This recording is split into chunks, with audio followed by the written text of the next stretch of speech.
Toxic ಸಿನಿಮಾದ ಬಗ್ಗೆ ಮಾತಾಡಬೇಕು ಅಂತ ಇವತ್ತು ನಾನು ಬಂದಿದ್ದೀನಿ. ಬಿಕಾಸ್ ಆಫ್ ಟಾಕ್ಸಿಕ್ ಸಿನಿಮಾವನ್ನು ನೋಡಾಯ್ತು ಗುರು. ಈ ಒಂದು ವಿಡಿಯೋನ ನೀವು ಫುಲ್ ಆಗಿ ನೋಡದೆ ಹೋದ್ರೆ ನಿಜವಾಗ್ಲೂ ಟಾಕ್ಸಿಕ್ ಸಿನಿಮಾದಲ್ಲಿ ಇರುವಂತಹ ಮೇನ್ ಎಲಿಮೆಂಟ್ಸ್ ನ ನೀವು ಮಿಸ್ ಮಾಡ್ಕೊಳ್ತೀರಾ. ಯಾಕಂತ ಹೇಳಿದ್ರೆ ಈ ಒಂದು ಸಿನಿಮಾದ ಮೇಲ್ ಎಲಿಮೆಂಟ್ಸ್ ಆ ತರ ಇದೆ. ನಿಮ್ಮ ಅಮ್ಮನ ಪಿಂಡ ಯಾವ ಬೋಳಿ ಮಗನಿಗೆ ಅರ್ಥವಾಗುತ್ತೆ. ಮೇಲ್ ಮೇಲ್ ಮೇಲ್ ಮೇನ್ ಅಲ್ಲ, ಮೇನ್ ಅಂತ ಫಸ್ಟಿಗೆ ಹೇಳ್ದೆ. ಮೇಲ್ ಎಲಿಮೆಂಟ್ಸ್ ಯಾಕೆ ಹೇಳ್ದೆ ಅಂತ ಲಾಸ್ಟ್ ಕ್ಲೈಮ್ಯಾಕ್ಸ್ ತನಕ ನೋಡಿದವ್ರಿಗೆ ಅರ್ಥ ಆಗುತ್ತೆ. Because of male ego, attitude, ಕಾಮ, ಕ್ರೋಧ, ಮದ, ಮಸ್ತರ ಇದನ್ನ ಎಲ್ಲವನ್ನು ಸಹ ತಲೆ ತುಂಬಿಕೊಂಡ್ರೆ ಒಂದ್ ಮನುಷ್ಯ ಬ್ಲಾಸ್ಟ್ ಆಗ್ಬಿಡ್ತಾನೆ. ಅಂತ ಒಂದು ಬ್ಲಾಸ್ಟ್ ನ ತಂದಿರುವಂತ ಸಿನಿಮಾನೇ ಟಾಕ್ಸಿಕ್ ಅಷ್ಟೇ. ಯಶ್ ಅವರು ಈ ಒಂದು ಸಿನಿಮಾಗೆ ಯಾಕೆ ಒಪ್ಕೊಂಡ್ರು ಅಂತ ಫಸ್ಟ್ ಹಾಫ್ ಅಲ್ಲಿ ನನ್ಗೆ ಅರ್ಥ ಆಗ್ಲಿಲ್ಲ. ಆದ್ರೆ ಸೆಕೆಂಡ್ ಹಾಫ್ ಅಲ್ಲಿ ಕ್ರೇಜಿಯಾಗಿ ಅರ್ಥ ಆಗೋಯ್ತು. ಆ ನೆಕ್ಸ್ಟ್ ಲೆವೆಲ್ ಆಕ್ಟಿಂಗ್ ಯಾವ ತರ ಇದೆ ಅಂತ ಹೇಳಿದ್ರೆ ಫಸ್ಟ್ ಹಾಫ್ ತನಕ ಕೂಡ ನಾವು ರಾಯ ಅಂತ ಫಿದಾಗಿರ್ತೀವಿ. ಸೆಕೆಂಡ್ ಹಾಫ್ ಅಲ್ಲಿ ನಾವು ಟಿಕೆಟ್ ಅಂತ ಫಿದಾಗ್ತೀವಿ. ಬಿಕಾಸ್ ಆಫ್ ಟಿಕೆಟ್ ಯಾವಾಗ ಎಂಟ್ರಿ ಆಗ್ತಾರೋ ರಾಯನ ನಾವು ಮರ್ತೋಗ್ಬಿಡ್ತೀವಿ. ಆ ಲೆವೆಲ್ಗೆ ಯಶ್ ಅವರ ಆಕ್ಟಿಂಗ್ ಇದೆ.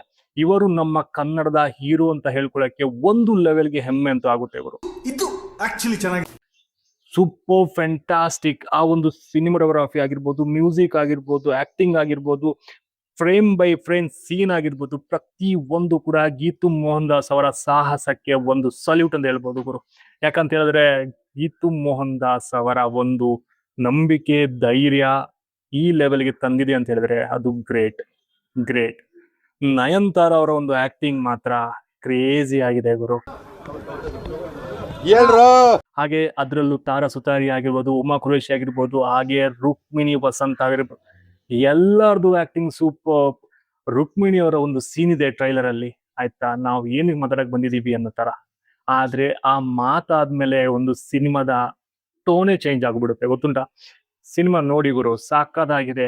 ಇಷ್ಟು ದಿವಸ ಯಾರ್ಯಾರು ಮಾತಾಡ್ತಾ ಇದ್ರಲ್ಲ ಪ್ರತಿ ಒಬ್ಬರಿಗೆ ಕೂಡ ಒಂದಲ್ಲ ಒಂದು ಆನ್ಸರ್ ಸಿಕ್ಕೇ ಸಿಗುತ್ತೆ. ಅಂತ ಒಂದು ಸಿನಿಮಾನೇ ಟಾಕ್ಸಿಕ್ ಸಿನಿಮಾ ಅಂತ ನನ್ನ ಒಂದು ನಂಬಿಕೆ. ಟಾಕ್ಸಿಕ್ ಅಂತ ಯಾಕೆ ಇಟ್ರು ಅಂದ್ರೆ ಫಸ್ಟ್ ಹಾಫ್ ತನಕ ಮಾತ್ರ ಟಾಕ್ಸಿಕ್. ಸೆಕೆಂಡ್ ಹಾಫ್ ಅಲ್ಲಿ ಆ ಹೆಸರಿಗೆ ಸೂಟೇಬಲ್ ಇಲ್ಲ. ಹೌದು ಹೌದು ಸತ್ಯ. ಯಾಕಂತ ಹೇಳಿದ್ರೆ ಸೆಕೆಂಡ್ ಹಾಫ್ ಅಲ್ಲಿ ಕಥೆನೇ ಬೇರೆ ಇದೆ. ಆ ಕಥೆನ ನಾವು ನೋಡ್ಬೇಕು, ಕ್ಲೈಮ್ಯಾಕ್ಸ್ ನ ಅರ್ಥ ಮಾಡ್ಕೋಬೇಕು. ಕ್ಲೈಮ್ಯಾಕ್ಸ್ ಮಾತ್ರ ಬುದ್ಧಿವಂತರಿಗೆ ಮಾತ್ರ, ಆಯ್ತಾ. ಇಲ್ಲ ಅಂತ ಹೇಳಿದ್ರೆ ನಿಜವಾಗ್ಲೂ ಕ್ಲೈಮ್ಯಾಕ್ಸ್ ನಿಮ್ಗೆ ಇಷ್ಟ ಆಗಲ್ಲ, ಕ್ಲೈಮ್ಯಾಕ್ಸ್ ಅರ್ಥ ಆಗಲ್ಲ, ಬೋರ್ ಅಂತ ಅನಿಸ್ತದೆ. ಸತ್ಯ, ಬುದ್ಧಿವಂತರಿಗೆ ಮಾತ್ರ ಕ್ಲೈಮ್ಯಾಕ್ಸ್ ಕ್ಲೀನ್ ಆಗಿ ಅರ್ಥ ಆಗ್ತದೆ. ಆ ಜಿಗುಪ್ಸೆ, ಆ ಈಗೋ, ಆಟಿಟ್ಯೂಡ್, ಕಾಮ, ಕ್ರೋಧ, ಮದ, ಮತ್ಸರ ಪ್ರತಿ ಒಂದು ಕೂಡ ಕ್ಲೈಮ್ಯಾಕ್ಸ್ ಅಲ್ಲಿ ಸತ್ತೋಗ್ಬಿಡುತ್ತೆ. ಅಂತ ಒಂದು ಕ್ಲೈಮ್ಯಾಕ್ಸ್ ಅದು ಬುದ್ಧಿವಂತರಿಗೆ ಮಾತ್ರ ಅರ್ಥ ಆಗುತ್ತೆ. ಸೀರಿಯಸ್ಲಿ ಸಿನಿಮಾ ನನಗೆ ತುಂಬಾ ಅಂದ್ರೆ ತುಂಬಾ ಇಷ್ಟ ಆಯ್ತು. ಇಡೀ ಥಿಯೇಟರ್ ಅಲ್ಲಿ ವಿಷಲ್ ಹೊಡೆದು ಕುಂದಾಡಿದೀನಿ ಗುರು. ಅಂತ ಒಂದು ಸಿನಿಮಾ ನಂಗಂತೂ ತುಂಬಾ ತುಂಬಾ ಖುಷಿ ಆಯ್ತು. ಅವರ ಆಕ್ಟಿಂಗ್ ಆಗಿರ್ಬೋದು, ಅವರ ಕ್ಲೋಸ್ ಅಪ್ ಶಾರ್ಟ್ಸ್ ಆಗಿರ್ಬೋದು, ಅವರ ಡೈಲಾಗ್ ಆಗಿರ್ಬೋದು. ಡೈಲಾಗ್ ಅನ್ಬೇಕಾದ್ರೆ ನೆನಪಾಯ್ತು, ಯಾರು ಗುರು ಡೈಲಾಗ್ ಬರ್ದಿದ್ದು? ನಿಜವಾಗ್ಲು ಯಶ್ ಅವರೇ ಬರ್ದಿದಾರಾ? ಸೆನ್ಸರೇ ಕಟ್ ಮಾಡಿಲ್ಲ ಗುರು, ಡೈರೆಕ್ಟ್ ಆಗಿ ಹೋಗಿದ್ದಾರೆ, ಡೈರೆಕ್ಟ್ ಆಗಿ ಬೈದಿದ್ದಾರೆ. ಅಂತ ವರ್ಡ್ಸ್ ಗಳನ್ನ ತುಂಬಿ ತುಳಿಸಿದ್ದಾರೆ ಗುರು ಯಶ್ ಅವರು. ಅಯ್ಯೋ, ಈ ನನ್ ಮಕ್ಳು ಮತ್ತೆ ಶುರು ಮಾಡಿದ್ರಯ್ಯ. ಯಶ್ ಅವ್ರನ್ನ ನೋಡ್ತಾ ಇದ್ರೆ ಕಿರಾತಕದಲ್ಲಿ ಅವರು ಹೇಗೆ ಇದ್ರಲ್ಲ, ಹೈಕ್ಲು ಅಣ್ತಮ್ಮ ಅನ್ಕೊಂಡು, ಅದು ಗುರು, ಅದು ಆಕ್ಟಿಂಗ್ ಅಂದ್ರೆ. ಅದೇ ವಾಯ್ಸ್ ಟೋನ್ ನ ಇಲ್ಲಿ ಮಿಕ್ಸ್ ಅಪ್ ಮಾಡಿದ್ದಾರೆ. ಆ ಲೆವೆಲ್ಗೆ ಯಶ್ ಅವರ ಇನ್ವಾಲ್ವ್ಮೆಂಟ್ ಕಾಣ್ತಾ ಇದೆ. ಮ್ಯೂಸಿಕ್ ಅಂತೂ ಎಲ್ಲ ಅನಿಸ್ತಿದ್ರು. ನಾನು ಕೂಡ ಹೇಳಿದ್ದೆ, ಇದು ಮ್ಯೂಸಿಕ್ ನಮಗೆ ಕನ್ನಡ ಇಂಡಸ್ಟ್ರಿಗೆ ಸೆಟ್ ಆಗ್ತಿಲ್ಲ ಅಂತ. ಆದ್ರೆ ಸಿನಿಮಾದಲ್ಲಿ, ಥಿಯೇಟರ್ ಅಲ್ಲಿ ಆ ಒಂದು ಮ್ಯೂಸಿಕ್ ಸೂಟೇಬಲ್ ಅಂತ ಅನಿಸ್ತು ಗುರು. ಸೂಪರ್ಬ್ ಆಗಿದೆ. ಕ್ಲೈಮ್ಯಾಕ್ಸ್ ಮಾತ್ರ ಮತ್ತೆ ಹೇಳ್ತಾ ಇದೀನಿ, ಬುದ್ಧಿವಂತರಿಗೆ ಮಾತ್ರ ಅರ್ಥ ಆಗುತ್ತೆ. ಅಕಸ್ಮಾತ್ ಯೋಚನೆ ಮಾಡ್ಬೇಕಾಗ್ತದೆ ನೀವು ಕೂಡ. ಫ್ಯಾಮಿಲಿ ಜೊತೆ ನೋಡ್ಬೇಕನ್ನೋ ಒಂದೇ ಒಂದು ಮಾತು ನನ್ನ ತಲೆಯಲ್ಲಿ ಬರೋದಾದ್ರೆ, ಇಂಟರ್ವಲ್ ತನಕ ಅಂದ್ರೆ ಫಸ್ಟ್ ಹಾಫ್ ತನಕ ಫ್ಯಾಮಿಲಿ ಜೊತೆ ನೋಡೋದು ಸ್ವಲ್ಪ ಡೌಟ್. ಸ್ಟೋರಿ ಹೇಳ್ಬಿಟ್ಟು ನಾ ಹಾಳು ಮಾಡಲ್ಲ, ಸ್ಪಾಯ್ಲ್ ಅಂತೂ ಚಾನ್ಸೇ ಇಲ್ಲ. ಆದ್ರೂ ನಮ್ಮ ಕನ್ನಡದ ಹೀರೋ ಯಶ್ ಅವರ ಸ್ಟೋರಿನ ಸ್ಪಾಯ್ಲ್ ಮಾಡಿದ್ರೆ ವೇಸ್ಟ್ ಅನ್ಸುತ್ತೆ.